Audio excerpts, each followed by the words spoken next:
to Talk Back.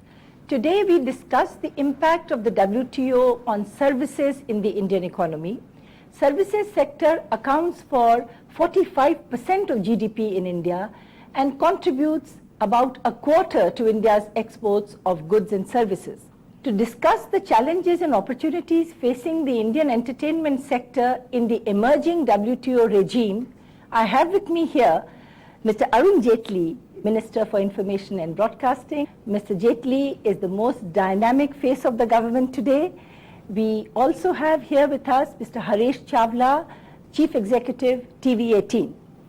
Mr. Jaitley, if we look at the last 5 to 8 years, if there is one sector which has really seen a major transformation in India, it really is the entertainment sector.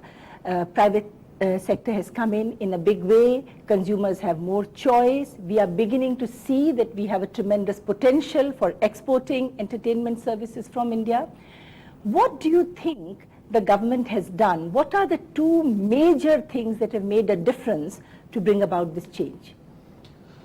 I think the one major thing that has happened is that governments, regimes, administrations, as also the people have accepted that in dealing with the entertainment industry, and that includes not only cinema, regional cinema, but also television, one will have to reconcile with the technology changes, as a result of which the full potential of the industry really can be realized.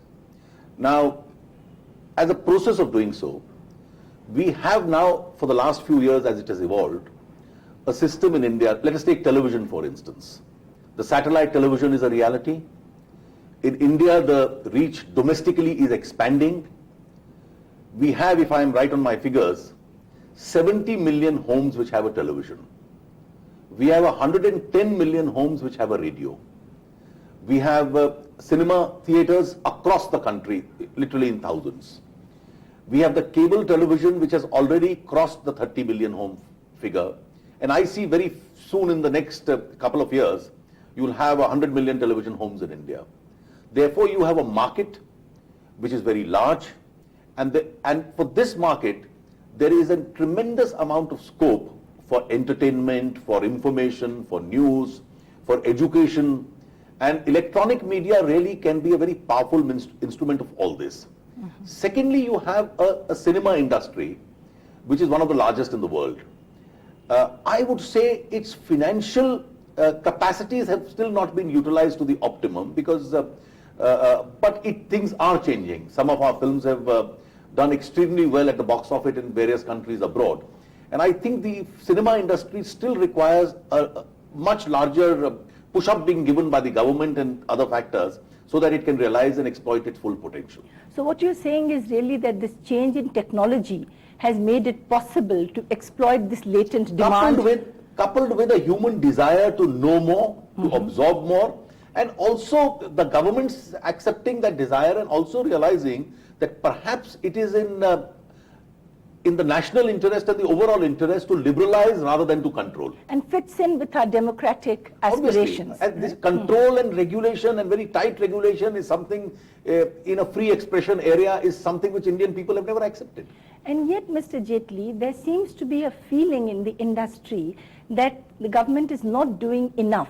And I'd like to turn to Mr. Chawla for your reaction to what are the new challenges where you think government could come in and really help the industry to move on. I guess the government has done a lot in the last few years. We've seen a sea change. Radio has been liberalized, TV has been liberalized. I guess it's print that is yet something has to be done about it. But film has been, the film industry has been made an industry really, but what has really happened is government has made a lot of announcements. It's now implementation that is the phase that has to be worked on. The other thing is that the entertainment industry, even TV or film, if you look at it, suffers from a problem of leakage of revenues not reaching back to the broadcasters or the producers of movies. I mean, you have piracy as a big issue in the film industry, which we really have to find a solution for. There's thousands of crores that are getting lost, are not being pumped back into the industry. Theaters are not being refurbished because theaters, people are losing money because of piracy. So if infrastructure gets developed in the industry, that's when the industry will come on its own. It will stand up on its own. In television, again, cable operators, the leakage that is happening in the collection that cable operator does and what he remits to the TV broadcaster, it is a huge difference in that. Now, Mr. J, we'll come back to the infrastructure question, but on this piracy thing, it really is on everybody's mind that on the one hand, there is this tremendous potential to gain revenues, but if you don't have enforcement and people are going to use pirated programs and pirated tapes, then how do you really make this financially viable? Well, I feel as strongly as the entertainment industry does on the issue of piracy. Piracy is nothing more, nothing less but downright theft. It's a property which belongs to somebody else. He's invested hundreds of crores into it, tens of crores into it. He has a right to exploit that property commercially and then see to it that for all in the industry, whether it is the actors or it's the stars or the artists or the singers, who get the best benefit out of these revenues which are realized. Now somebody else, without any authority, passes this property as his own. So every time there is a new film which is released, even before it reaches a cinema theatre, you see it half a dozen times on the cable networks. Therefore, it is so many people less who will now visit the cinema hall. How are you going to change that? Now, the traditional law which has been experimented world over, and this is in most common law countries, is the copyright regulation. In the copyright regulation, you say that the owner of the copyright or any person authorized by him is entitled to use it, no third party can use it. If a third person uses it, there is a provision for some criminal action. Then the person aggrieved has to go to court and start obtaining injunctions. Now this is the traditional method which has been experimented in all countries. It is successful in some, and I must confess, even though courts have been liberal in granting such injunctions in India, the magnitude of the problem is such that the remedy is an incomplete remedy. You don't expect a producer of a new film to go to 20,000 places in the country and say 20,000 cable operators are pirating my film. Now, it's an impossible remedy. Therefore, we had to think in terms of some solution within the cable law itself. And I understand that it has not been done almost anywhere else in the world. For the first time now, we have amended our law. This is yesterday. Yesterday, in the last session, we amended the Cable Act. Yes. Yesterday, we amended the Cable Regulation. Yes. Now, the Act that we amended, the first thing that we did was that under the Cable Act, we have a program code. That's the broadcasting code. Now, this code was only applicable to some channels, that is the encrypted channels and not the free-to-air channels. So we said, no, it has to apply across the board to everybody. The enforcement machinery which was not being now the central government in New Delhi can't make sure whether somebody in a given state in south or northeast or in the center of the country in a given district a film is being pirated, we won't even come to know. Therefore, the power to enforce the law has to be devolved to the authorities in those regions. So we've now authorized the district magistrate, the sub-divisional magistrate, the commissioner police, and every other notified officer will have a power to see that this law is enforced in their districts. We are writing to the chief ministers to make sure that the DMs enforce this law. We have now amended our program code to say that under the program code, no cable operator shall transmit any program of which he does not own or has an authority from the owner of a copyright. Therefore, if a cable operator is to indulge in a film piracy, let us say, which is the most frequent form of piracy, in that event, the district magistrate of the district will give him a notice. If he has done so, the penal consequences are stiff. There is a criminal prosecution provided. There is also seizure of equipment provided. So his business comes to an end if he indulges in piracy. I am sure, in view of this law that we have now enacted, cable operators would also understand that the illegitimate business of piracy will no longer be allowed to kill the legitimate industry. Harish, do you think that the government will be successful in this decentralized manner to really enforce this? I guess this is the best measure that they've taken, and I guess we'll have to see how it goes. But I mean, it has to happen in that fashion. Today, if the people on the ground have the power to go to a cable operator, seize the equipment, I think that will make a tremendous difference. There is no other, there was no other remedy available. Yeah. Piracy had become the rule in this country, and therefore we've had to go in for a deterrent action. And I'm sure that 5 deterrent actions in the country will deter others from continuing with the piracy. You know, you said something earlier on that government makes certain decisions, but then we have to wait and see whether these are implemented. I'd like to ask you to explain to our viewers what is all this talk about uplinking, and you know, the government seems to have liberalized now, and does that really mean that now anyone can set up a TV channel in India? What are the obstructions that they face? No, essentially, I think the most important thing that we need for setting up TV channels is infrastructure here. Telecom infrastructure is a huge component that goes into getting TV channels going. So there is where again, there is an issue of delay. Secondly, the telecom costs are the highest in this country today across the world. So I think that is the one impediment in our hands. And otherwise, yeah, I guess the government has done a lot in terms of liberalizing the policy on the ground. I see. Would you also like to tell me a little bit more about what to make of this Convergence Act? You know, everybody is talking about this. Well, let me say this. We had in 1997, in the area of broadcasting, a broadcast law was drafted and referred to the Select Committee of Parliament. Thereafter, our telecom was operating under the 1885 law, the Indian Telegraph Act. Now, the government of India again started considering the broadcast law, and we found between 1997 and the year 2000, there were a lot of technology changes which had overtaken the legislation. So we redid the law. The Prime Minister had appointed under the Finance Minister a group on convergence, where the telecom law was being taken up. And when we got down to discuss this, a question which stared us in the face was, can we have different legislations when the technology is really the same? The carriage systems are going to be the same, and the instrument through which you are going to get your telecommunications or broadcasting are also going to be the same. And therefore we got on to amalgamating laws, thinking in terms of common structures in the direction of convergence. In the INB ministry, we prepared a basic draft, which was in May this year, which was the convergence law. So our broadcast law became the convergence law. It was referred to the Nariman Committee. It is the same law bill that was referred to them. I see. So okay. It was the INB's draft convergence law which was referred to the committee. Yes. And the Nariman Committee has last month submitted its report to the group under the Finance Minister to deal with the whole ambit of convergence. They've made some changes. They've added something very valuable to that convergence law. And now the draft is being considered by the committee.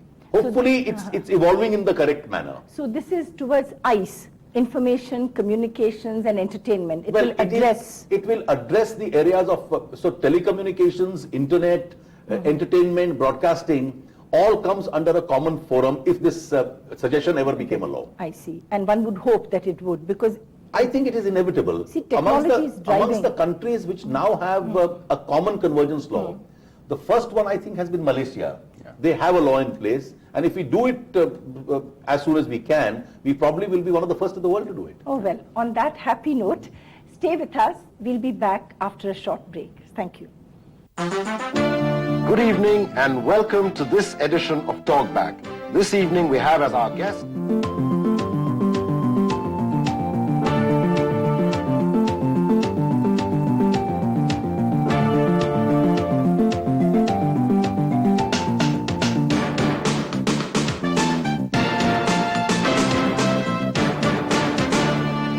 We continue our discussion of the changing face of the entertainment industry in India. We are joined now by Ms. Jalabala Vaidya, the celebrated theatre artist. Ms. Vaidya has made some highly acclaimed TV films. Jalabalaji, I would like you to give the viewpoint of a small theatre artist or a small person in the entertainment industry. What role do you see for yourself in this changing scenario? I find at the moment that one has an extremely limited role, for the reason that in nearly every other country which boasts of a high culture, there is normally a special channel devoted to the classical arts or intellectual programming of a more serious nature, like the Arts Channel in Europe or Channel 4 in Britain or PBS in America and so on. Now we did start then in Doordarshan with Channel 3, which was, I thought, developing into a very good channel, but it was stopped on the grounds of being elitist. I think we have to examine whether going into our classical culture and into intellectual discussion is elitist. If it is not grounded in our own culture, will we not be swept off our feet by a sort of homogenized culture which is the basis of your game shows and things like that? Mr. Jaitley, what do you have to say to that? Well, that such a potential is there in this country, and we must give it an opportunity to really surface. I don't think there can be two views on this. I don't think it's elitist either. And additionally, I'm not prepared to accept that there is no scope for it even today. For instance, let me just give you, let's take music first, and then I'll come to art and various other sections. As far as music in India is concerned, we have a wealth of talent in this country. I travel across the country. Today, let me give you the figures. 192 studios of All India Radio in different languages. Each one, including the local station, has a minimum of 200 to 300 artists, folk music, local, tribal music, any kind of music in different languages. The figure runs into a few 100,000 who get an opportunity to come and perform there. And all your top artists, from Pandit Ravi Shankar downwards, are all who are products of that system. Now that continues. Additionally, we've started off with 40 cities for private FM channels. We are looking at another 60 cities if frequencies permit, and multiple channels in each city, which really means that every kind of entertainment, particularly musical entertainment, folk music, pop music, classical music, devotional music, in every regional language in India is going to really get a great potential in this. So this is now going to percolate down. I think the music market in India is the market to watch today, particularly with these 192 studios of the All India Radio and these 110 new channels of the FM which are coming. Similarly, as far as the television is concerned, there's a great market for music which has come up. After all, in the last few years, from Shubha Mudgul to Daler Mehendi, they've become household names in India, essentially on the strength of the music market even created by television in India. But I think the point that is being made is... As far as serious programming is concerned, exactly. There is, even in a serious intellectual discussion programming, you have to find a driver of viewership. For instance, a channel which we are currently on has a large number of serious discussion programs. And we are now still trying to find out how to really improve its viewership. And therefore, that's one area. You simply can't say, let me have a very serious channel and the viewers will come on their own. You also have to provide a proper market forum for that viewership. Yeah, but essentially what you're saying is we need a revenue model so that these specialized audiences can also get what they want. You need a revenue model. You also need a combination where some form of entertainment which drives viewership, and along with that you are able to also put a large part of what your cultural traditions are, your cultural programming, your intellectual discussions as a part of that viewership which goes. But now you see, when President Clinton visited India, he went to Rajasthan and the TV screens around the world showed him dancing with these Rajasthani women. Now we have so much cultural diversity. If you were to decentralize and have small TV channels here and there, they could exploit this potential. Well, but apparently what Jalbalaji says is she cannot do it. Now why is that? I can't agree with you more.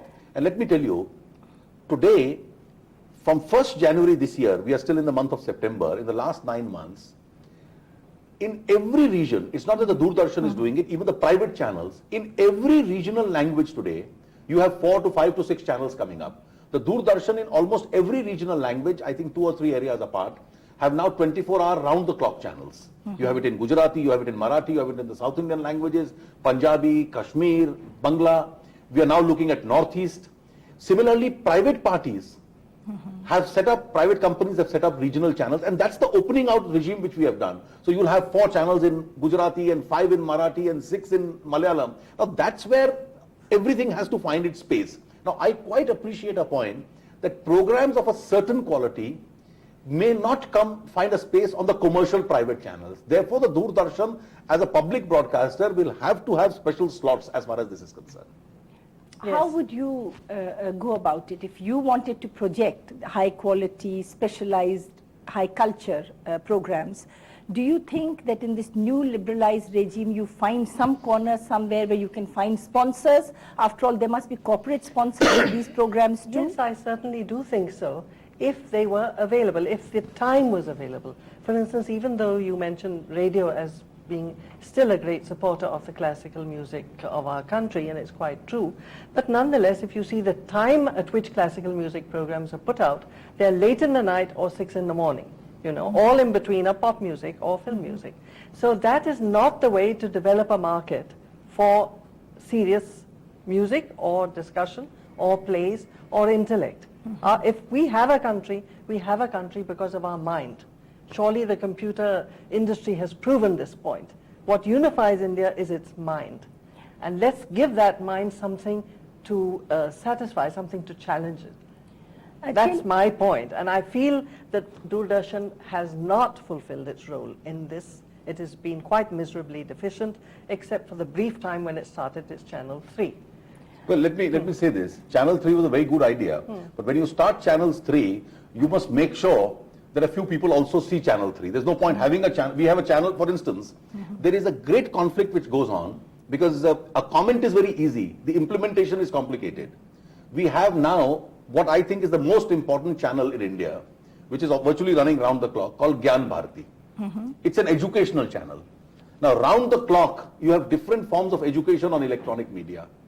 No cable operator is prepared to pick it up.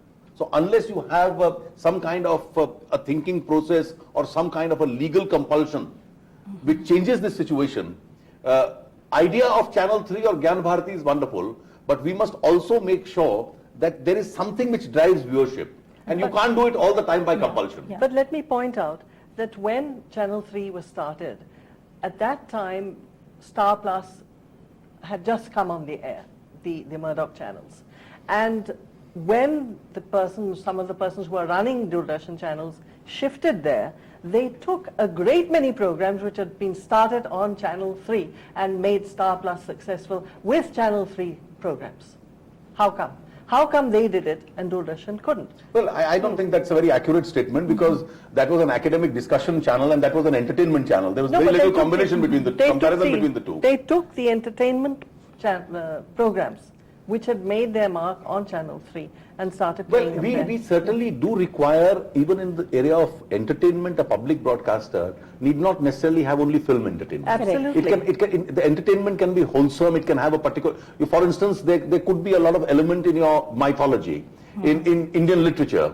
Well, there's a suggestion these days, I am told, to do something on the complete works of Munshi Premchand. Now, an entertainment which has an element of great education in it is what really the public broadcaster's agenda ought to be. Actually, I think today what the Indian entertainment industry people are seeing is not just the NRI community which is looking for exports from here, but also a wider audience for Indian music, Indian dance, Indian films.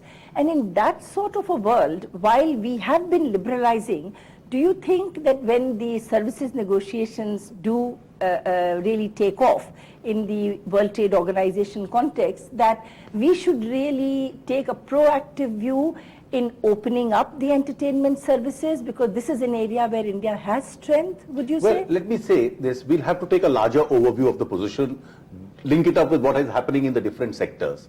But at the same time, we should not take a back seat where we are merely receiving entertainment from outside. We should really be the ones who should be creating and encouraging Indian MNCs which send entertainment across the world. And we, I think, have a sufficient depth in our industry to do that. And let me make one point, that just 2 or 3 days ago in Canada, one of our big South Indian channels went, advertised in the press, and said, we are opening a channel here with purely our mainly Tamil programming. Subscribe to it. The subscription was $99.95. They got 143,000 subscribers. They made money, their channel is running. And I think that sort of effort should be appreciated and supported. So I take it Yes. the message that we get from here is that Indian entertainment industry has come of age, and if the government keeps up this task of making infrastructure and technology more easily available, we really have tremendous potential in global markets to earn foreign exchange from our entertainment sector. Thank you very much. Thank you. Thank you. We will be back the same day, same time next week to discuss more on the WTO and its impact on the Indian economy. Thank you.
Welcome to Talk Back. I'm Ishar Aluwalia.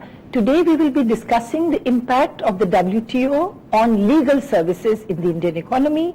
To discuss these issues with me, I have Mr. Harish Salve, Solicitor General of India, and Mr. Shardul Shroff, Senior Partner of Amarchand Mangaldas. Welcome. Lawyers have been very much in the news, and there is this concern in lawyers' minds that in the WTO, if India takes up the question of opening up of legal services, all hell will break loose, that we will have all kinds of lawyers coming in, taking away jobs of Indian lawyers. Would you care to comment on that, Mr. Oh Salve? yes, I think most of the fears are imaginary because we have not even waited to define what exactly are the requirements of the WTO where it comes to this. I do not, first of all, see any impact on the average legal professional. I do not think there is any proposal which would have foreign lawyers flooding our law courts. And I think 80 to 90% of the profession still is in the litigation field. The only area where we have to consider is not even cross-border trade, because if anybody wants to consult Indian law firms or if any Indians want to consult foreign law firms, they can do even today. There is no restriction. The only area where this will operate is allowing foreign law firms to come and set up base in India. Now, as long as you have to be an Indian citizen and an Indian lawyer to practice in India, I don't really see, and I don't think there is going to be any dilution of this principle. Then one really has to see where and how this at all has to be worked. So I don't think there's any cause for concern. Basically, what you are saying is that in order to practice in our court, we don't envisage foreigners coming in and practicing law in our courts here. Unless they allow us to go and practice in their courts, which I don't Correct. see happening. Yes. So we are really talking about legal advice on matters such as taxation, intellectual property. No, legal advice again is practice of law. Uh-huh. Either practice of law is demonopolized, which is not the proposal anywhere in the world. You have to be a lawyer to practice law. Giving legal advice is practice of law. An Indian lawyer who gives advice on Indian law, if he sets up base in New York, they have a very pejorative, I consider it a pejorative expression for him. They call him a paralegal. I see. Correct? I see. So, if an Indian lawyer cannot give advice on Indian law in New York, I don't see how an American can be allowed to come into India and give an advice on American law. But let me ask you, Shardul, since we are actually getting a lot of foreign investment now into the economy, so foreigners who are not familiar with our laws are coming into our country. They need advice on project finance, they need advice on taxation matters. Right now, who do they go to? And under the WTO regime, if we were to open up, how will this change? I think what has happened in the Indian profession is that all these majors, international majors as law firms, have set up what they call India desks. And they have regular arrangements with domestic Indian firms which are in the legal services field as what they consider to be legal services. In their perspective, legal services is not the litigating branch of the law, but the kind of management for multinational transactions, multi-country transactions, large deals like project finance transactions, setting up mega corps in India. It is that which they consider to be legal services, and that's a sliver of the practice really. But that sliver is, in terms of remunerative practice, perhaps much more remunerative than the litigation field. So it is that area of the practice which the foreign firms is really targeting. And that is, I think, the perspective which they're really trying to push and open. But would it be fair to say that about 80% of our lawyers must be practicing in the courts? So they would not really be affected, or maybe even more, not be affected by all this. I don't think that is totally true for this reason, that ultimately it is the transactional work which goes into litigation. So if the if 80% of the transactional work of some magnitude and some seriousness is captured in a sense in the smaller firms of the West, then it is they who will control the major litigation in relation to those transactions. And today that is factually happening. If you see the project finance documentation or the major foreign venture documentation, most of the litigation has been exported because they are all subjected to foreign arbitration. So you have already lost, in a sense, the jurisdiction from India. But you know, on the other hand, one complaint that one hears in India is that you have a few family firms. You know, there is closed partnership in law firms which really caters to all these kinds of issues, and they are the only ones who will come in conflict. Not Yeah. entirely uncalled for, but monopolies of all kinds are bad. Family monopolies are bad. Economic concentrations are worse. I have seen documents in the power field, I wouldn't like to name them. The Haryana Electricity Board was consulting me at one stage, and a document which I saw, and the kind of money they had to pay for getting that agreement made was appalling. And I asked him, why did you pay this kind of money for this kind of a document where your in-house lawyer could have done a better job? And his answer was shocking. He says, if you have to go to this group of financial institutions, you have to go to that law firm. Now, isn't that a monopoly? So let us be very careful. When we say we are going to allow foreign firms to set up base, we welcome talent. Import any kind of talent you want. We are willing to face up to any kind of talent challenge. But let us not import this kind of cartelization. No, I agree with you, absolutely. But I have a question for you. If we want a consultancy firm to be set up in India, where you have lawyers, accountants, and people from different professions coming in, providing an overall consultancy to a client, would that not lead to more export possibilities of services? Let me answer that straight away. Who could give better advice about Indian law than an Indian lawyer? Any good law firm outside, any good big company outside knows who are the top law firms in India, who knows who are the top lawyers in India. Their services are always available. Please use them.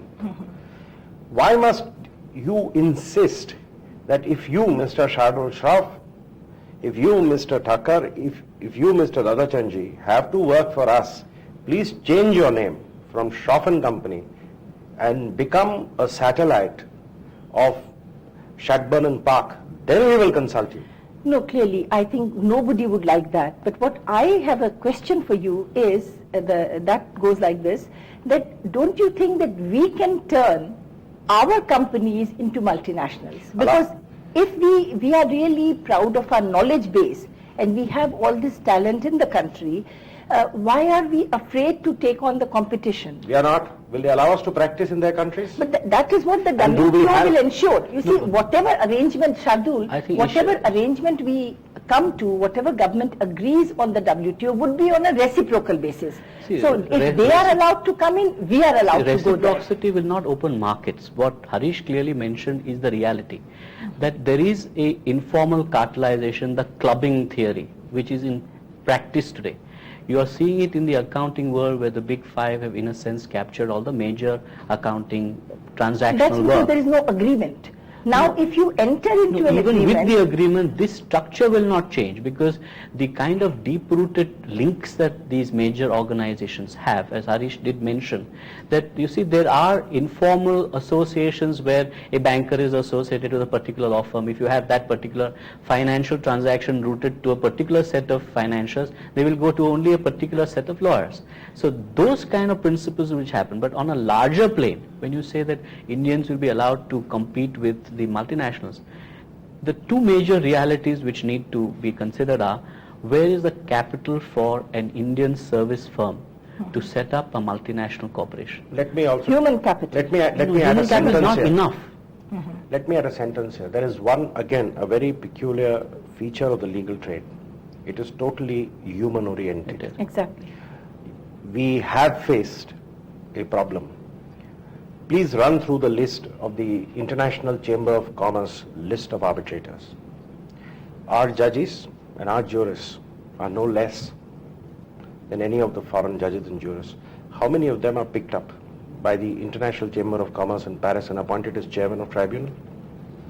I have not heard of a single. It's a white man's club. Let us first break these barriers.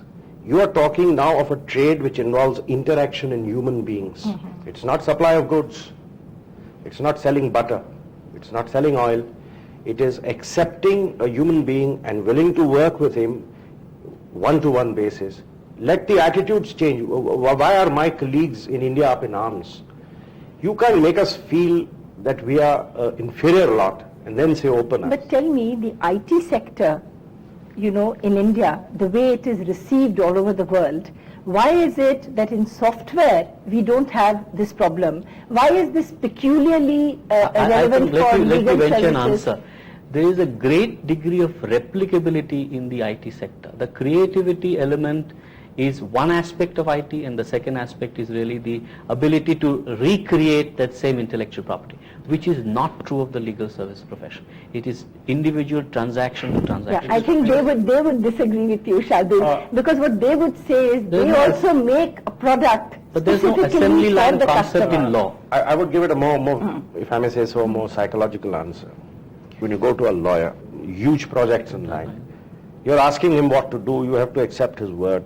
If you're going to have this feeling that does this chap really know what he's talking about, if that is going to be your attitude, that's where the whole thing breaks. What you're saying is there is a certain psychological barrier Of that has course to be there is. broken. Yes. It's a personal But relation. at the same time, I think there are examples of other industries who have gone through this transition and they've now come up winners. But we will come back to that after this short break. Thank you.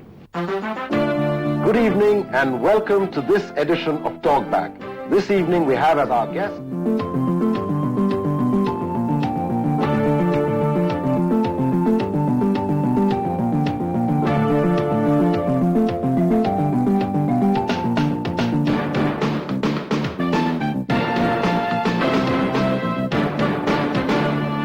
Welcome back. We continue our discussion on legal services. As I was mentioning earlier on, that there are other industries which have faced similar outcries when liberalization has come to their doorstep.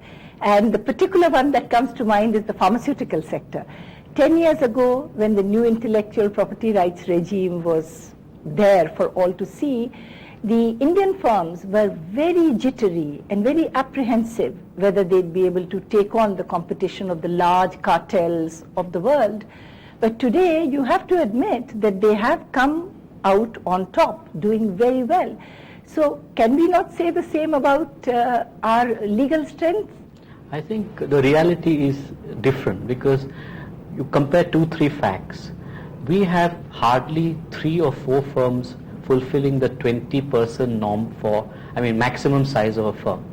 You have limitations which England gave up way back in the 70s, still applying in 2000 to Indian firms. But One. do you think they should be liberalized They now? should be. We have made a suggestion in the amendment of the Companies Act, but I don't know whether that is coming out in the In present fact, current session. we also have to gear up to this challenge. Our firms have to be allowed to expand. Let's borrow an expression from the pharmaceutical industry. Let's create first a level playing field. So we have a silly archaic old law which said you cannot have more than 20 partners. This law was meant to hit large firms which were doing business, not meant to contain professionals. So we have to allow our law firms to grow to that strength. What is stopping the government from doing that? No, I'm sure all this is in the, all this is under consideration. Supreme Court is hearing a case where the larger issue has come up. The Delhi Bar Council, for example, recently issued malpractice notices to lawyers who were listed in the Martindale-Ubel. And somebody has gone to court against the Bar Council saying that it's correct to say that the profession should not be allowed to advertise, but the notions of advertisement have to keep pace with contemporary times. Giving information in an international directory such as Martindale-Ubel is not advertisement. If we want our lawyers to be global, he must have a website. Now, to have a website is not just to propagate his cause, but is to impart information. Notions have changed, ideas have changed, media has changed. These old rules will require a relook. When that is done, when we have a transition, I, for one, not for a minute ever fear that on our intellectual caliber we can take on the best. The point is our lawyers are functioning with one arm tied behind their back. You can't ask them to go to battle in that frame. Shardul, you were saying that this is one constraint. One that- is yes. the second issue is that there is no transition planning. Take the case of the pharmaceutical industry. From 91, with the liberalization commencing, at what point of time was 100% permitted in that sector? You have had a full 9 years planning. Now, in contrast, what you're proposing is let foreign firms set up a 100% entity at day one, without enabling the Indian law firms or the Indian legal practice to really firm itself up. If you take Singapore, for example, they put in limitations on law firms saying that you will not employ local talent, for the fear that their dollar was so strong that they could have bought out the very employees who were working with the domestic firms. They were restrained on practicing local law. Now, I'm not saying that those may be relevant today, but there was a transition planning which enabled indigenous firms to survive. But We have Shardul, no, let's break would it down you- into but its let me elements. ask you one question. Would you not say that 10 years is a long time in this fast-changing world? What you could talk about as a reasonable time in 1991 with that technology is very different from the time when we talk of websites No, today. let's and the look at business is it. slipping away from I here. agree. Let's look at it qualitatively. Let's not look at it quantitatively, Yes. 9 years or 5 years. Right. Let's break it down into its elements. You gave a very interesting example of the pharmaceutical industry. In a pharmaceutical industry, what was the Indian required to do? Why did we open our borders? Because we want the Indian consumer to get the finest available benefit of research. And if that research benefit can percolate to the Indian consumer only by allowing a foreign manufacturer to come into India, so be it. It involves employment of capital which is not available locally, therefore allow the man to come in. Now what are we talking about when we call of opening our borders? Let's break it down into its elements, and you will find it's not all that pleasant. Today, the same set of lawyers are acceptable to you. The label has to be changed. That is what you're talking about in allowing foreign practice in India. They do not mind Shardul Shroff and his 100 partners doing all the work as long as he changes his name. This is qualitatively different. But I don't think that, to be What else fair, is it? no, I'll tell you what, if we entered into any such arrangement at the WTO services negotiations, there will have to be reciprocal uniform standards, You sure this for is- one thing. And one of the problems in our country has been that we really have the elitist legal education for very few, and you find most of these few firms that you're talking about are firms who have gone and got degrees from outside. Whereas by and large, we really don't have standards for people. No, I'm to- sorry. Now this is the whole point. To be a lawyer practicing in India, you have to be well versed in Indian laws. If you have to be well versed in Indian laws, means you must have experience of working in Working India. in India. No, but do you take an exam to be a member of the Bar Council Exam of is India, not for enough, example? it's the Yes, yes, experience. of course. A standardized exam? No, it's- no, no, it's no. not a standardized No, exam. it's a standardized exam for that particular batch. In the sense, what happens is there's an exam. It's a written exam. You used to have an apprenticeship principle over and above that, but it is an exam which the local bars conduct or the solicitors Please tell association me, conduct. how do you become a member of the New York Bar? By an You take a exam. New York Bar exam. A New York lawyer cannot practice in Washington. But that would, Why are they worried yeah. about practicing in India? Can he practice in Washington? No, He but you cannot. see, let us say one thing, that when we discuss this, everything is reciprocal. I So when agree. we say they come here, you go there. No, so is it's it not a reciprocal? I'm one-way sorry. street. I'm Is it sorry, truly what do you, reciprocal? no, what do you mean by they come here? Now let us break this down into its elements. If you open the export of legal services in the WTO negotiations, saying that our lawyers can provide legal service to outsiders in whatever way you like, That's what I'm telling you. cross-border supply or whatever Please other tell me options. a second trade in which you find this peculiarity. A medicine to address diabetes is the same whether you are a human being living in Geneva, whether you're a human being living in Lucknow. Your But you physiology know, yeah, is the but you same. see, if The you- laws of the two countries are different. No, but if you have an investor coming in, Certainly. the project finance issues, taxation issues, Now, yeah, as the corporate extremely world is important. shrinking. His taxation issues, Are local. where India will depend on Indian tax law. But all the better. Then in any case he will come to an Indian lawyer. Then where is the problem? That's my whole point. Therefore, let us first define what we mean by saying allow foreign law firms to practice in India. No, I'm saying you open up legal services so you have both way flows. It doesn't mean that it will actually No. happen. No, I'm but sorry. Why are Indian lawyers afraid that they discuss. will lose business? No. This is my question. No, I'll tell you I why. don't think they will lose Yeah. business. My fear is not that they will lose business, but that they will lose an indigenous firm. You will be in a sense acting as a Western company's associate or a Western Let company's us analyze this. That in will be the terms- reality. Can we analyze this in terms of the Yes. four heads of the WTO? Yes. What are the four areas where restrictions are impermissible? Let's break it down in those Yes. terms. Cross-border trade of Yes. services. It happens today. It's permitted today also. Anybody who wants to consult a foreign firm, even an Indian if he wants, he's welcome to to do it. Yes. If somebody is silly enough to go and consult a French firm on Indian tax law, he's welcome. Yeah. The second is import of personnel. No country permits and would sensibly permit import of personnel, and that is that's the point which I was on.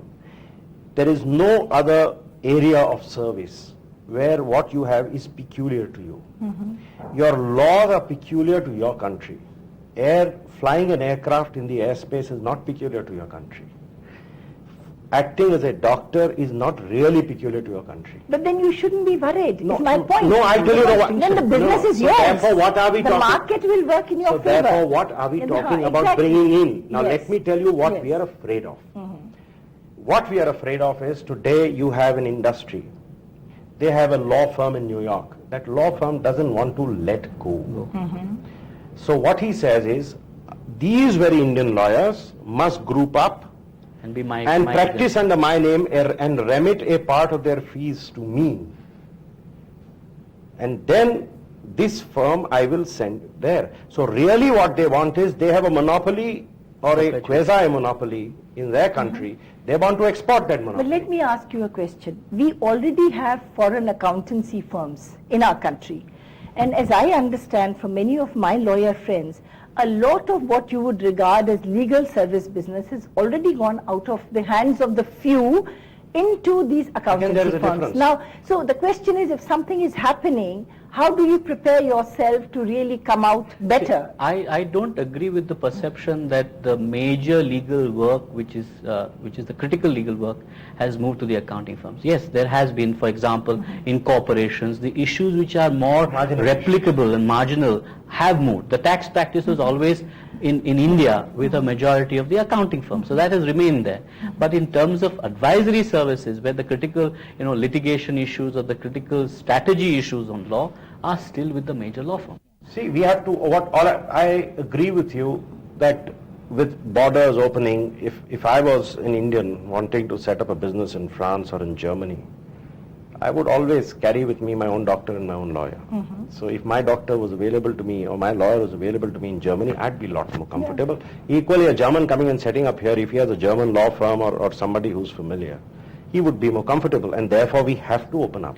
No, Question or is- maybe he's more sensible and he would want to use local lawyers, in which case correct. we create employment No, opportunities. absolutely. Now, therefore, what we have to do, and this is what the government is in dialogue, and we have clarified more than once, there was a general fear created that the Advocates Act is being amended and anybody who's a lawyer anywhere can come and set shop in India, and we said nothing of the sort. What we have to find out is what, therefore, precisely do we mean by opening up legal services. It's a very vague expression. Yes. What do we mean? What are the parameters of opening up? Does it mean that a person who has done the New York bar can come and set up a law firm in Delhi? No.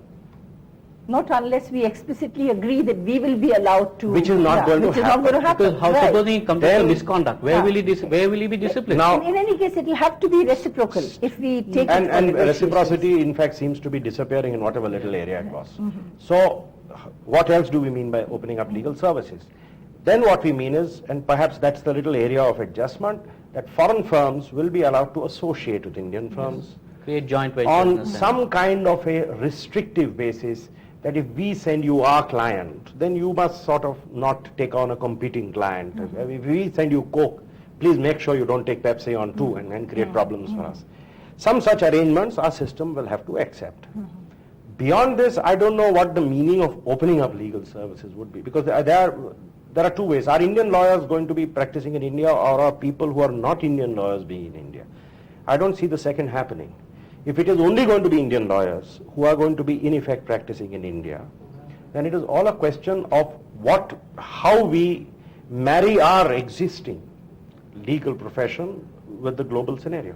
So But there are then many let me- more issues, yes. Isha. For example, how do you control the misconduct jurisdiction? When you talk of a non-resident lawyer setting up shop, he can export himself back, and how do you control him? One. Two, issues in relation to professional liability. Supposing, for example, he gives wrong advice, then for an Indian client to pursue him in a non-resident jurisdiction is difficult. More than Third, anything else, there's a more... But Shardul, surely if this thing is done at a multilateral trade level, then there would be some mechanism found for. There has to be done at There is association a core level. issue. Yeah.